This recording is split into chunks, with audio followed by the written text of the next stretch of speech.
Welcome back everyone. I hope that you have enjoyed our tutorial for wind turbine assembly, and now we are going to demonstrate you how you can perform the wiring for your wind turbine.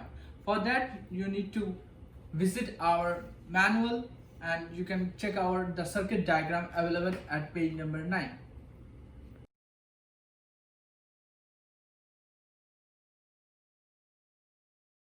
As you can see, there are 3 wires running from our wind turbine, the red, yellow and the black one. As you can see the same in our circuit diagram available on your screen.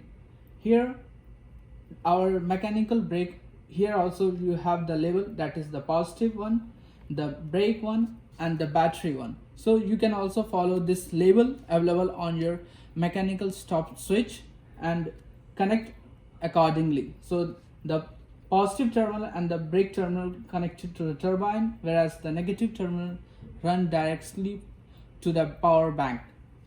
And remember, our mechanical stop switch is always in on condition whenever we are doing the maintenance work, initial setup of our wind turbine, in bad weather or wind gust where the wind speed is more than 15 meters per second.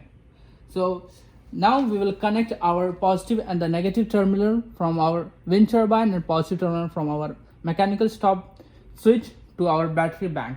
So here is our connection and this is your final step. So now we'll try to understand that why our mechanical stop switch is important and why it should be in on condition whenever we are doing any kind of maintenance work or initial setup or during the bad weather. As you can see, there are 3 terminals running from the wind turbine. Mainly the red and the yellow are connected to stop switch. So when our mechanical stop switch is in on condition, the current coming from the R terminal directed toward the yellow terminal. That leads to the application of brake to the wind turbine and protects our wind turbine from overheating and braking at high speed. I hope that you will find this tutorial very helpful whenever you are doing the assembly or the performance work on any wind turbine. So all the best, keep using the wind turbine and save the earth. Thank you.